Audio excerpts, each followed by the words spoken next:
물가 상승률에 대한 세 번째 요인으로 우리가 생산성 하락에 대한 이야기를 했었습니다. 생산성이 하락해서 실제 GDP가 하락한 것인데 이게 사실은 포텐셜 GDP의 하락 때문에 나타난 것이지 포텐셜 GDP는 변하지 않았는데 실제 GDP가 포텐셜 GDP를 하회해서 GDP 갭이 마이너스가 된 것은 사실 아닙니다.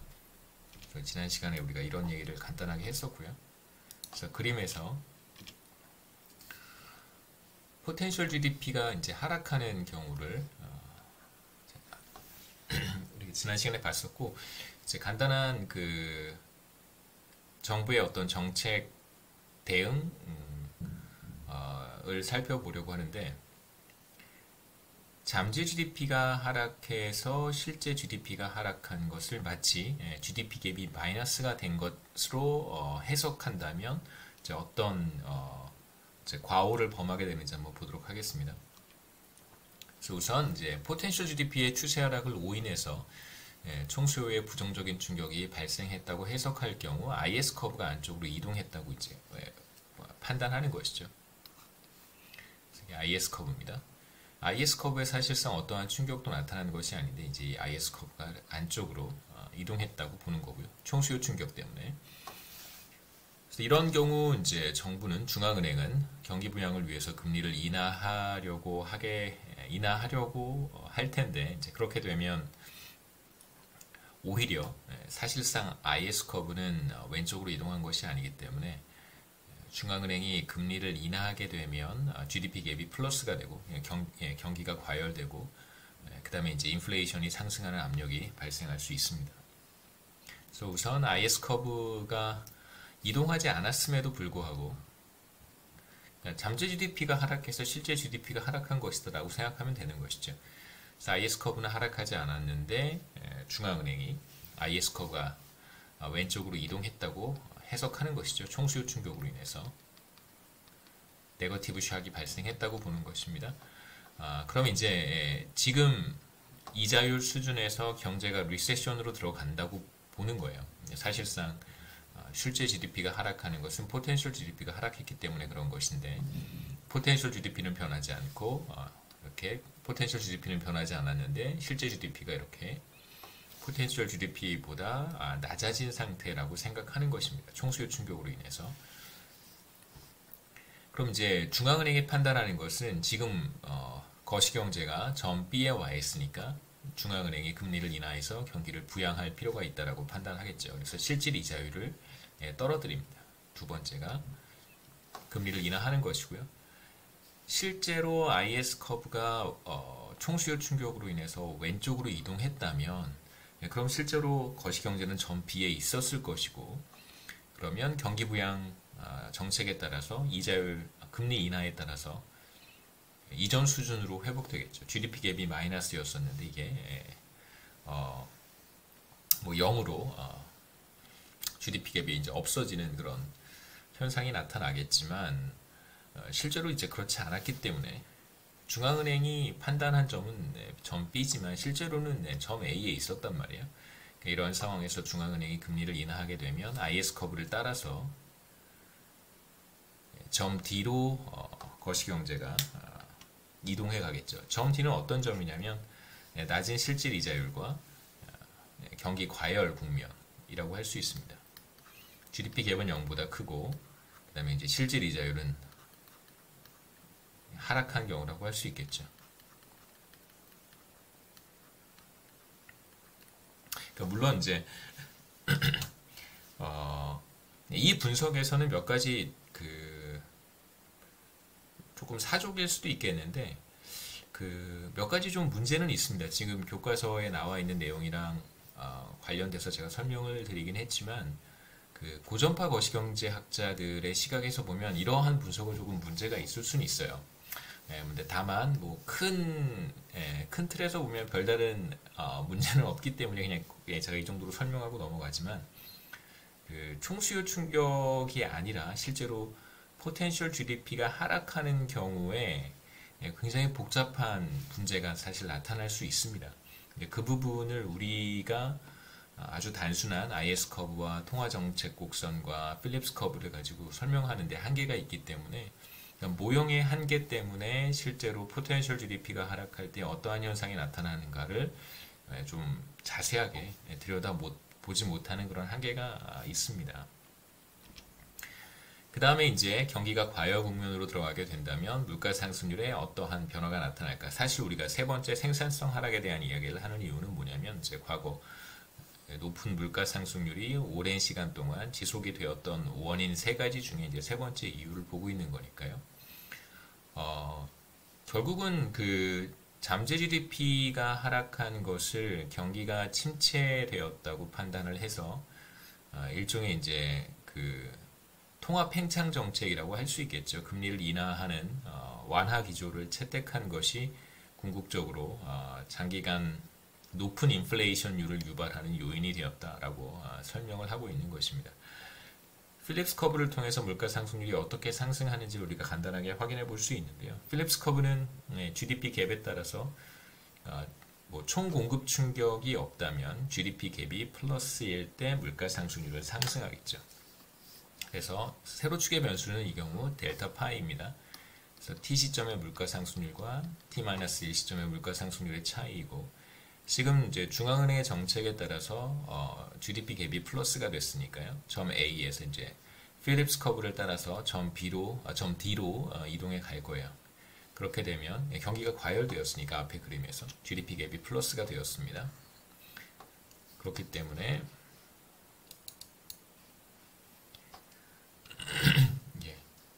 점 D로 이동해 갈 거고요. 이 점의 특징은 뭐냐면 이제 물가 상승률이 전보다 높은 수준을 보인다는 것입니다. 그래서 지난 시점에 물가 상승률이 예를 들어서 4%였다면 이제 물가 상승률이 0보다 물가 상승률의 변화분이 0보다 큰 값이니까 이 값은 예를 들면 5% 이렇게 상승하겠죠.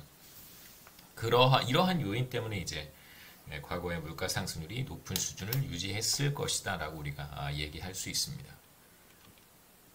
그 다음에 이제 12장 마지막에서 우리가 통화정책에 대한 이야기를 사실 했는데 필립스 커브 통화정책에 대한 이야기를 했는데 그 통화에 대한 이야기는 사실 하지 않았어요. 머니가 뭔지 중앙은행이 뭐 예를 들면 공개시장 조작 정책이라고 하는 통화정책 같은 것들이 있고 그 다음에 지난 글로벌 금융위기 때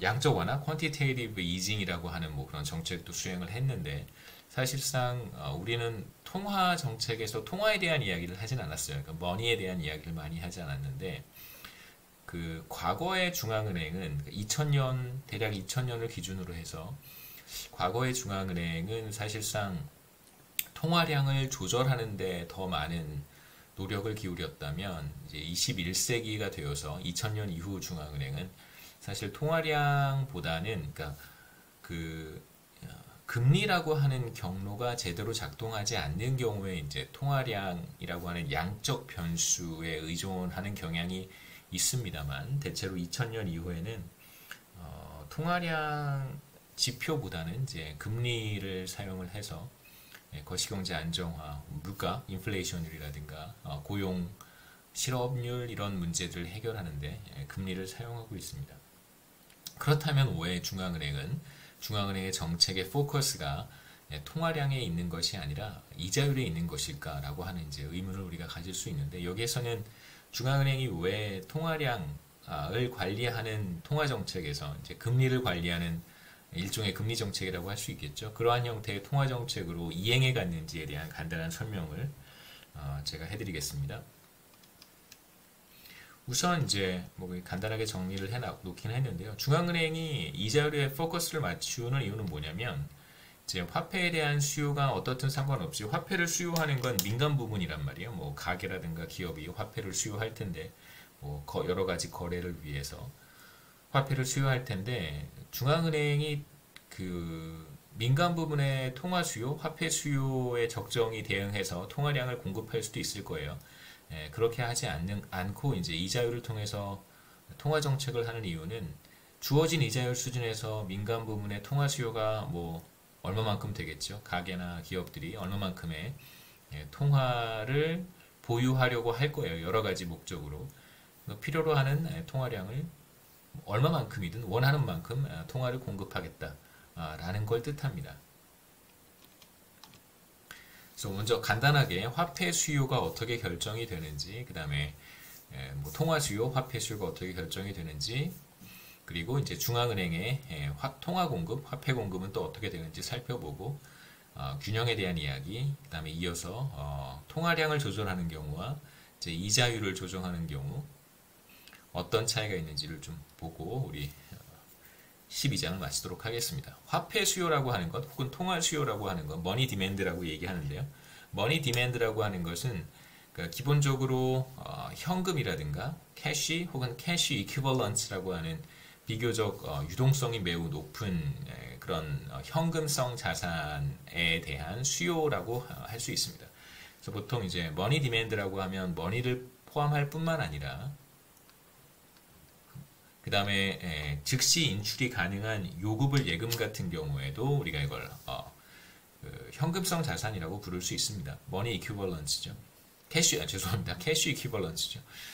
금융자산의 종류는 다양한데요. 뭐 주식, 채권, 저축성 예금, 보험 상품, 뭐 펀드, 뭐 일반 예금, 현금 이렇게 굉장히 다양합니다.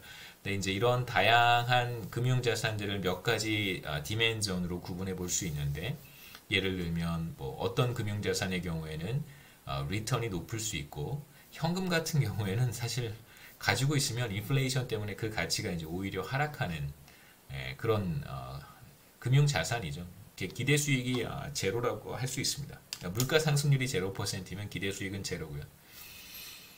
그 다음에 뭐 주식이라든가 어떤 특정 금융상품들은 기대 수익이 높을 수 있고, 그 다음에 이제 위험에 따라서도 우리가 이런 금융자산들을 구분해 볼 수 있습니다. 그래서 그러니까 리스키한 에셋이 있고, 그 다음에 리스크가 낮은 에셋이 있을 거예요. 뭐 예를 들면 국채와 같은 국가가 발행하는 채권은 무위험 자산이라고 우리가 구분을 하고, 회사채라든가 주식 이런 금융상품들은 우리가 위험 자산으로 구분을 합니다. 그 다음에 뭐 하나 추가로 말씀드리면 달러라든가 유로화, 그 다음에 엔화 이런 통화죠. 주요국의 통화는 이제 무위험 자산으로 구분을 하고, 달러, 유로, 엔화 이렇게. 그 다음에 이제 독일, 예전에 파운드화 뭐 이런 거, 독일의 마르크화 옛날, 이런 그 자산들은 무위험 자산으로 구분을 했고요. 반대로 이제 한국의 원화라든가 그 다음에 신흥국 통화 이런 것들은 이제 위험 자산으로 구분을 합니다.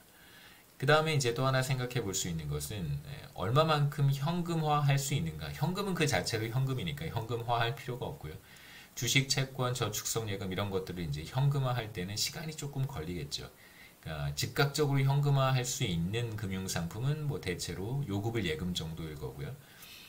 다른 금융상품들은 이제 현금화 하는데, 그 리퀴데이션이라는 표현을 쓰기도 하는데, 그 리퀴디티가 떨어진다고 이야기를 합니다. 유동성이 떨어진다. 현금화 하는데 시간이 조금 걸린다. 혹은 시간이 많이 걸린다. 이렇게 얘기할 수 있겠죠.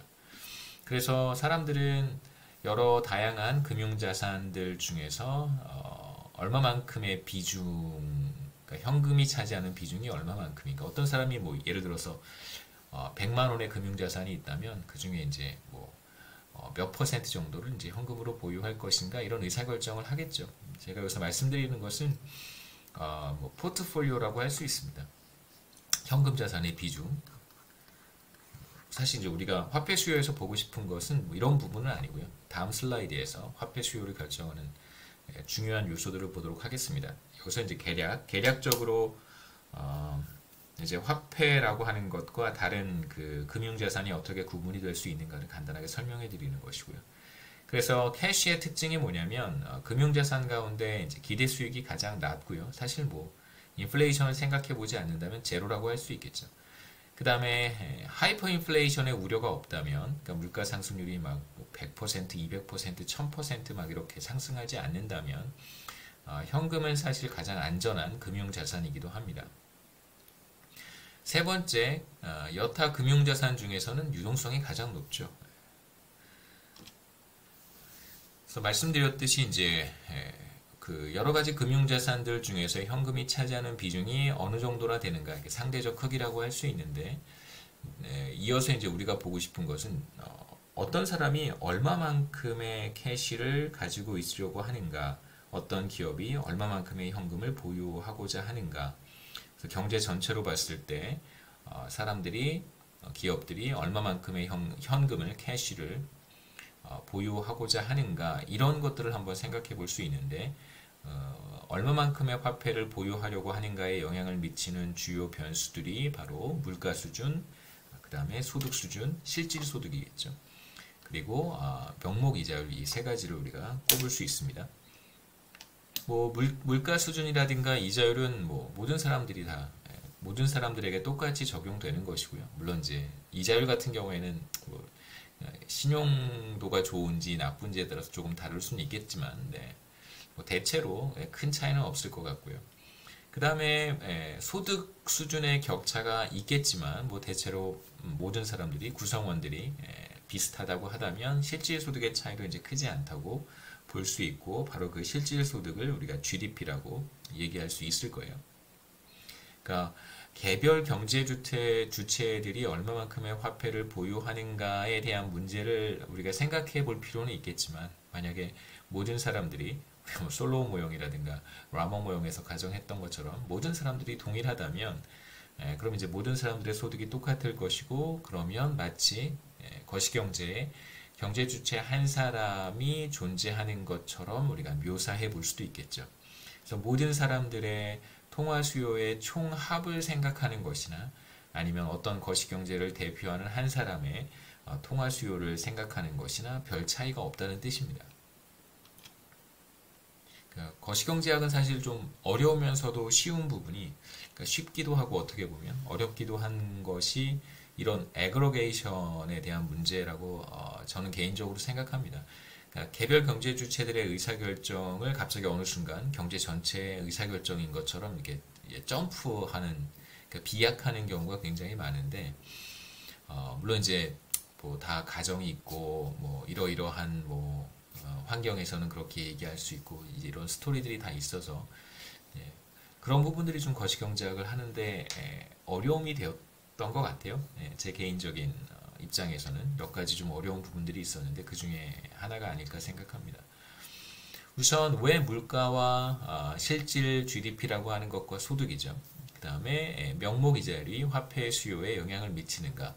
아주 쉽게 생각해 볼 수 있습니다. 물가 수준이 높다면 당연히 거래를 할 때 더 많은 캐시가 필요하겠죠.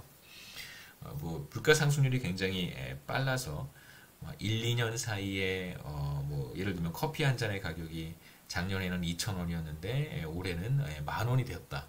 예를 들면 그런 상황을 생각해 본다면 당연히 1년 전에는 2,000원만 있으면 커피 한 잔을 살 수 있었는데 지금은 이제 10,000원이 있어야 커피 한 잔을 살 수 있으니까요. 경제 전체의 물가 수준이 높다면 당연히 사람들은 더 많은 머니를 동일한 거래를 수행하기 위해서 더 많은 화폐를 필요로 하게 될 것입니다. 두 번째는 소득 수준의 차이에 따른 화폐 수요의 차이인데요.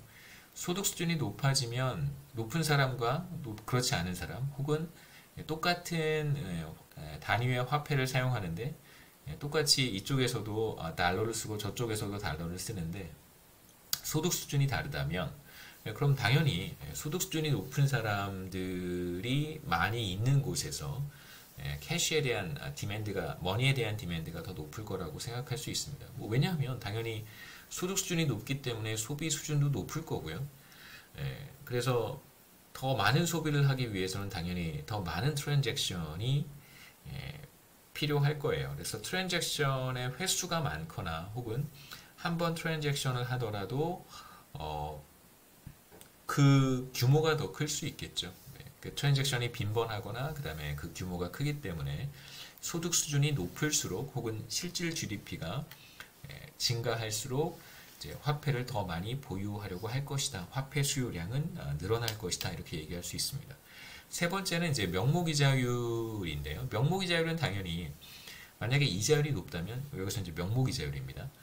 명목이자율이 높다면 당연히 현금을 가지고 있는 것보단 뭐 이자를 얼마만큼 받을 수 있는 뭐 예금을 선호하게 되겠죠. 그래서 저축에 대한 인센티브가 강해지고 화폐를 지금 당장 적게 보유하려고 하는 인센티브가 강해질 거예요.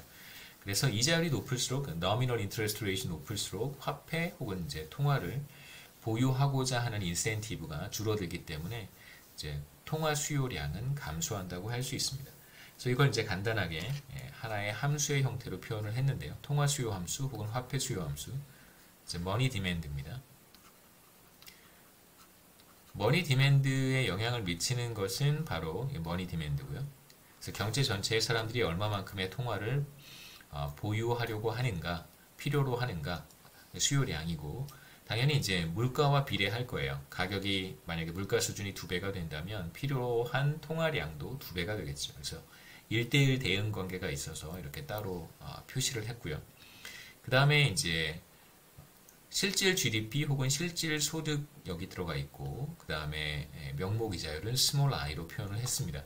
이건 왜 따로 띄어서 쓰지 않았냐면, 물가가 2배가 되면 필요로 한 통화량도 2배가 된다고 우리가 이야기할 수 있지만, 소득이 2배가 된다 그래서 필요로 한 통화량이 2배가 되는 건 아니란 말이에요. 그 다음에 이자율도 마찬가지입니다. nominal interest rate이 2배가 된다고 해서 통화 수요량이 2배가 된다라고 말할 수는 없어요. 물론 이제 방향에 대해서는 우리가 얘기할 수 있지만 1대1로 대응하는 것은 아니기 때문에, 그래서 그냥 이걸 함수 L이라고 하는 함수, 그냥 F 이런 함수라고 생각하시면 됩니다. L이라고 하는 이제 함수의 형태로 표현한 것이고요. 여기서 L은 이제 liquidity function이라고 부르기도 합니다. 유동성 함수. 그 다음에 이제 통화 수요에 영향을 미치는 어떤 충격이 있을 거예요. 그냥 뮤로 표시를 했습니다. 화폐 수요 함수에 발생하는 여러 가지 선호 충격이라고 할 수 있습니다. 갑작스럽게 사람들이 뭐 화폐를 더 많이 갖고 보유하려고 한다든가 이런 그 다양한 충격이 발생할 수 있겠죠. 그래서 간단하게 그림으로 그려보면 세로축에 이제 명목 이자율 I만 표시를 했고요. 가로축과 세로축에 나타나지 않는 변수가 바로 물가와 실질 소득 혹은 뭐 실질 GDP라고 할 수 있습니다.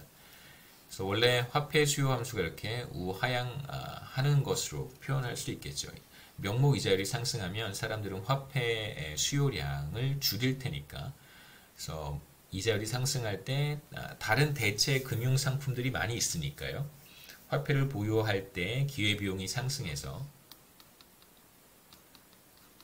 화폐를 보유하려고 하지 않을 거예요.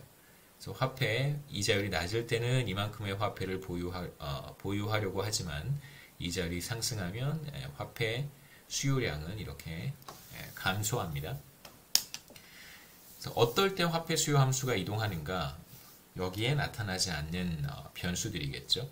물가 수준, 물가가 상승한다든가, 여기 현재 이자율 수준에서 만약에 물가가 상승한다면 이 현재 이자율 수준에서 사람들은 이만큼의 통화 수요량을 보이고 있는데, 만일 이 점에서 물가가 상승한다면 이자율은 변하지 않았습니다. 물가가 상승한다면 사람들은 전보다 더 많은 화폐를 보유하려고 할 것이고요. 그렇기 때문에 이렇게 화폐 수요 함수가 오른쪽으로 이동하고, 실질 소득이 증가해도 더 많은 트랜잭션을 한다든가 트랜잭션의 규모가 커질 수 있기 때문에 화폐 수요는 늘어날 거예요. 이렇게 오른쪽으로 이동합니다. 마찬가지로 뭐 파지티브 샥이 발생한다면, 화폐 선호 충격에 파지티브 샥이 발생한다면 사람들이 이제 그냥 뜬금없이 더 많이 화폐를 보유하려고 하는 것이죠. 그래서 오른쪽으로 이 경우에 이제 P가 상승하거나 실질 소득이 늘어나거나 파지티브 샥이 나타났을 때, 그럴 때는 이제 화폐 수요 함수가 바깥쪽으로 이동하고, 정반대의 경우에는 이제 이 아래쪽 왼쪽으로 이동하겠죠. 중앙은행이 명목 이자율 I를 일정한 수준 I스타로 유지한다고 한번 해보죠. 그러면 우리가 지금 봤던 화폐 수요 함수로부터 사람들이 혹은 기업들이 얼마만큼의 화폐를 보유하려고 하는지를 우리가 쉽게 이야기할 수 있습니다. 그래서 이만큼의 화폐를 수요하려고 하겠죠. 그렇죠? I스타. 그래서 중앙은행이 명목 이자율을 어느 수준에서 선택을 하게 되면, 그러면 이제 경제 주체들, 기업이나 가게가 필요로 하는 통화량이 결정되고요. 그래서 중앙은행이 아이스타를 선택한다는 것은 민간 부분에서 필요로 하는 통화량을 원하는 수준까지 공급하겠다. 이런 걸 의미합니다.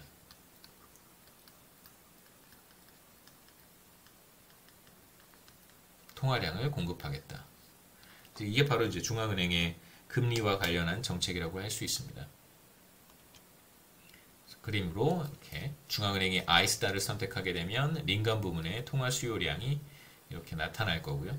알아서들 이제 결정하면 경제 전체의 화폐 수요량 MD의 아이스타가 결정이 될 것이고, 그러면 이제 중앙은행은 원하는 만큼 이제 통화량을 공급하는 것입니다. 사실 이 경우에는 이거 화폐 수요 함수고요. 화폐 공급 함수라고 하는 것이 무엇일까라고 하면 이제 이거라고 우리가 생각해 볼 수도 있는 것이죠. 원하는 수준까지 그냥 통화를 공급하는 것이니까 특별하게 통화 공급 규모를 중앙은행이 관리하지 않는 것입니다. 이번엔 반대로 만일 이제 과거와 같이 중앙은행이 통화량을 조절하는 경우, 화폐 시장에서는 이제 화폐 수요, 화폐 공급이 같아지는 수준에서 명목 이자율이 결정된다고 우리는 이제 가정하고 있고요. 이 가정은 그렇게 크게 문제가 되지는 않습니다. 기본적으로 화폐 시장은 이제 경쟁적인 환경에 가깝기 때문에 금융기관들, 경제 규모가 작은 국가, 한국도 예전에는 좀 경제 규모가 크지 않았을 때는 몇몇 시중은행, 대형 시중은행에 의해서 화폐 시장이 이제 좌지우지 되는 경우도 있었는데요. 혹은 이제 대기업에 의해서. 근데 지금은 경제 규모가 어느 정도 커졌기 때문에 이제 몇몇 기업이나 혹은 시중은행들이 화폐 시장에서 여전히 영향력을 행사하는 건 맞아요. 그런데 이제 과거와는 좀 다르게 그 시장의 영향력이 이제 제한적이라고 이야기할 수 있습니다. 중앙은행은 이제 화폐 시장에서 통화량을 조절하는 의도가 무엇이었을까? 과거에 그렇게 했었는데 그 의도가 무엇일까? 생각해 보시면 중앙은행은 명목 이자율이 상승한다고 해서 통화 공급량을 늘리거나 혹은 우리 전통적인 공급 곡선을 생각해 보면 이자율이 하락할 때 통화 공급량을 줄이거나 이런 의사결정을 하는 기관이 아니잖아요. 중앙은행은 통화 공급량을 일정하게 선택하는 그런 기구입니다. 그래서 중앙은행이 원하면 통화 공급량을 이만큼 늘릴 수도 있고요. 중앙은행이 원하면 통화 공급량을 이만큼 줄일 수도 있어요. 머니 서플라이는 중앙은행이 그냥 선택하는 것입니다. 그래서 보통 이걸 조금 어려운 표현으로 뭐라고 얘기하냐면 중앙은행의 통화 공급은 외생적이다 이런 표현을 씁니다. 익사지너스하다고 이야기를 해요. 그러니까 이게 이제 외생적이라고 하는 게 무슨 뜻이냐면 보통 화폐 수요 지금 조금 전에 설명했던 것처럼 화폐 수요는 여러 가지 변수에 영향을 받잖아요. I라든가 그 다음에 P라든가 이제 Y라든가 이런 다른 거시 변수들의 영향을 받는데 이런 경우에 화폐 수요는 내생적이라고 이야기합니다. 그러니까 다른 변수들의 영향을 받는 것이니까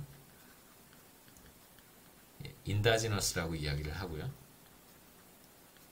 인다지너스. 반대로 OUS예요. 반대로 이제 익사지너스하다는 것은 다른 거시 경제 변수에 의존하지 않고 영향을 받지 않고 반대로 이 변수가 다른 거시 경제 변수들에게 영향을 미치는 경우에 이거 이제 익사지너스하다고 이야기를 합니다. 중앙은행은 그냥 MS를 독자적으로 인디펜던트하게 결정한다고 생각하시면 됩니다. 물론 이렇게 쭉 거시경제 상황을 들여다보고 적정한 통화 공급량을 결정하니까 어떤 의미에서 보면 완전히 익사지너스한 건 아닌 것처럼 보이겠지만 그럼에도 다른 어떤 거시경제 변수에 영향을 받는 것은 아니기 때문에 익사지너스하다고 이야기를 합니다. 중앙은행이 통화 공급량을 어떤 수준에서 잘 결정하고 싶을 거예요. 이렇게 적게 공급하고 싶으면 이 정도, 많이 공급하고 싶으면 이렇게. 그렇게 하는 이유는 무엇일까? 당연히 화폐 시장에서 머니마켓에서 이자율을 이렇게 I스타 정도로 유지하고 싶기 때문에 그런 것이죠. 결국은 이자율에 영향을 미치고 싶어서 통화 공급량을 이렇게 늘리기도 하고 줄이기도 하는 것입니다. 그래서 이게 이제 과거의 전통적인 통화 정책이라고 할 수 있고요. 그래서 머니터리 팔러스라고 부르는 이유가 이제 통화량 공급을 통해서 통화량의 조절을 통해서 중앙은행이 이자율에 영향을 미치는 정책이라고 할 수 있습니다.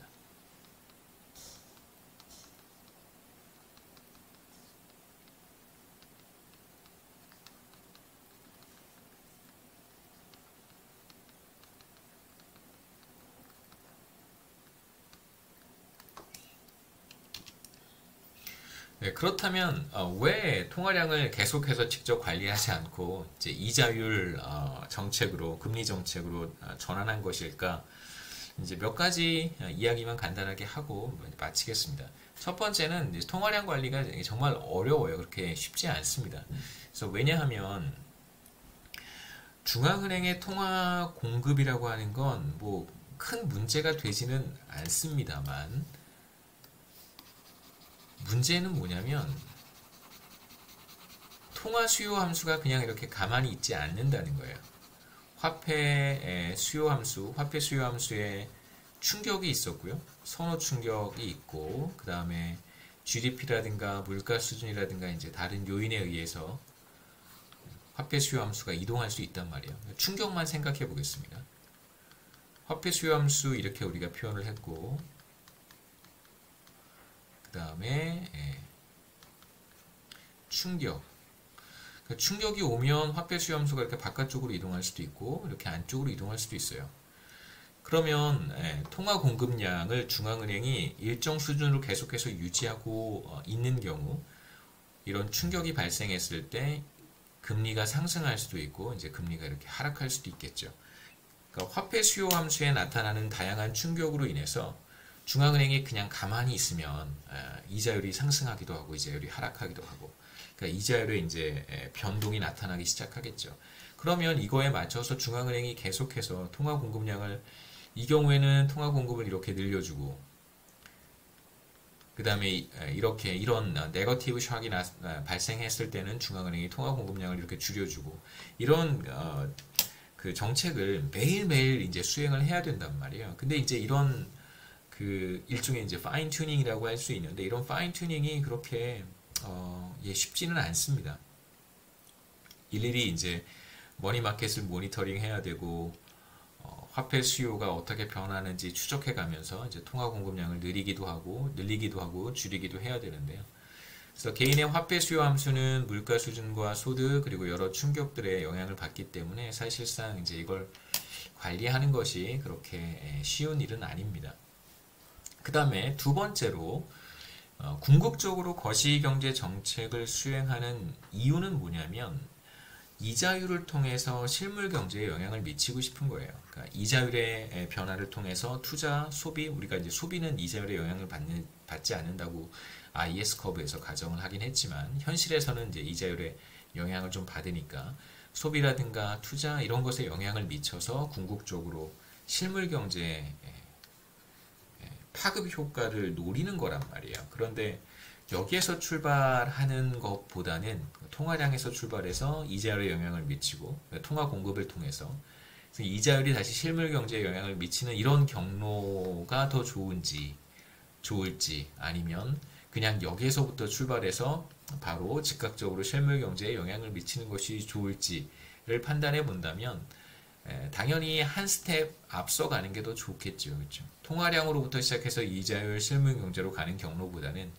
중간에 이렇게 개입해서 바로 즉각적으로 실물 경제에 영향을 미치는 정책이 보다 더 효과적이라고 할 수 있습니다. 결국 화폐 시장에서 머니마켓에서 통화량을 조절하는 궁극적인 목적이 뭐냐면 이자율을 떨어뜨리거나 혹은 이자율을 높이거나 그러는 거란 말이에요. 통화량을 줄임으로써 통화 공급량을 줄임으로써 이자율을 높일 수도 있고요. 통화 공급량을 늘림으로써 이자율을 떨어뜨리는 건데 그럼 그렇게 하지 말고 그냥 이자율을 그냥 인상하거나 이자율을 인하하거나 이런 정책을 통해서 실물 경제에 영향을 미칠 수도 있지 않겠는가. 그렇게 한다면 실물 경제에 미치는 어떤 그 파급될 때까지의 시간이 필요할 텐데 그 필요한 시간을 어느 정도 단축할 수 있는 이제 긍정적인 측면도 있기 때문에 과거에 통화량을 관리하는 정책에서 이제 최근에는 이자율 정책으로 대체로 다 선회했습니다. 물론 이제 경제 규모가 큰 국가들에게서 가능한 거고요. 경제 규모가 크지 않은 개도국이라든가 신흥국가들에서는 사실 금리 정책이 그렇게 효과적으로 작동하지 않는 경우도 많습니다. 기본적으로 화폐 시장, 통화 시장 이런 것들이 발달해 있지 않고 그 다음에 콜 시장이라고 하죠. 금융기관들 사이에 단기 자금 시장입니다. 필요한 자금을 이제 빌리는 그런 단기 자금 시장이 활발하게 작동하지 않는 그런 시장에서는 사실 금리 정책이 효과적으로 작동하기 어렵기 때문에 경제 구조라든가 어떤 규모 이런 것들에 따라서 여전히 이제 통화 정책, 통화량 관리를 통해서 통화 정책을 수행하고 있는 국가들도 많이 있습니다. 여기까지가 12장의 내용이고요. 이제 이어서 13장 보도록 하겠습니다. 이제 우리가 IS 커브, 통화 정책, 곡선, 그 다음에 필립스 커브까지 살펴봤고 이제 이 세 가지를 총 수요, 총 공급 모형으로 살짝 바꿔서 이제 정부의 안정화 정책에 대한 이야기를 하도록 하겠습니다. 안정화 정책은 스테빌라이제이션 팔러시라고 하고요.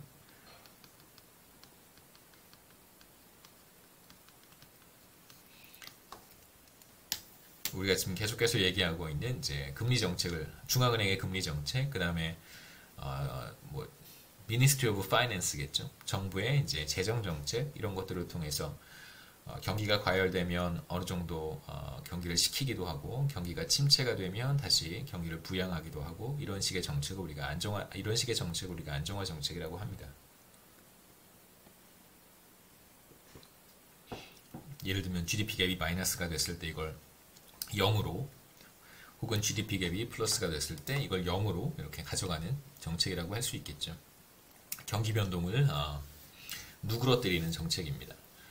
먼저 통화정책 준칙과 총수요에 대한 이야기를 해야 되는데요. 우리가 IS 커브 이렇게 표현했고 그 다음에 통화정책 곡선에 대한 구체적인 형태는 제가 소개하지 않았었습니다. 단순히 그냥 중앙은행이 실질 이자율을 선택하는 것이다. 결국 피셔 이퀘이션으로부터 중앙은행이 명목 이자율을 잘 조정하게 되면 궁극적으로 실질 이자율에 영향을 미칠 것이다 라고 하는 정도의 커멘트만 했고 중앙은행의 머니터리 팔러시 커브가 어떤 형태를 취하는지에 대한 이야기는 이제 여기에서 우리가 보도록 하겠습니다.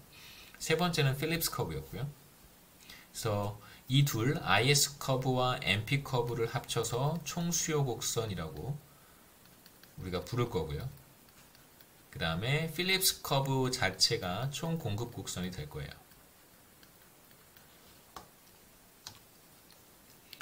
우선 먼저 통화정책 준칙에 대한 Monetary Policy Rule입니다.